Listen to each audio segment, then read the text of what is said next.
তো এই ক্ষেত্রে আমরা কিভাবে নিজেদের সিকিউর রাখবো, মানে আমরা কি তাহলে এগোবো না এই বিষয়ে, না যদি এগোই তাহলে কিভাবে এগোবো, প্রসেস কিভাবে করবো? দেখুন, আমি বলি এটা হচ্ছে এগোবেন অবশ্যই, অবশ্যই যেভাবে আপনার ওয়েবসাইটগুলো রয়েছে যেগুলো ট্রাস্টেড ওয়েবসাইট, অবশ্যই এগোবেন অবশ্যই। কিন্তু আমরা আগে অন্যান্য অনুষ্ঠানে যেরকম আপনাদের দাদা এখানে একটা ছবি তুলে দেবেন, সামনে দাঁড়াবো, তারপরে ঢুকবো।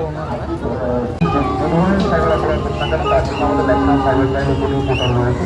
সেখানে গিয়ে আপনারা আপনাদের ডিটেলস যে আপনাদের গ্রিভান্স রয়েছে বা যে ধরনের অভিজ্ঞতার সম্মুখীন হয়ে আপনার সিনেমাটা কম্প্রোমাইজ হোক বা আপনার ফিনান্সিয়াল লস হোক, সেই ডিটেলস আপনি ওখানে আপলোড করতে পারেন। আর এগুলোতে আপনি একটা অ্যাকনোলেজমেন্ট নাম্বার পাবেন।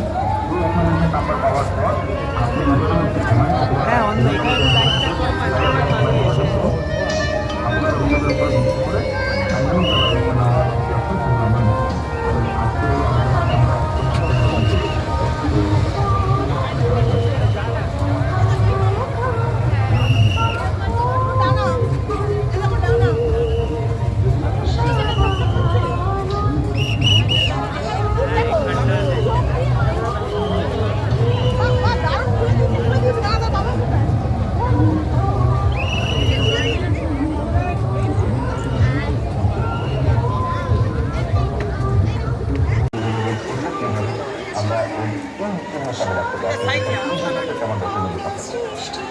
আমাদের সাইবার অপরাধ যেগুলো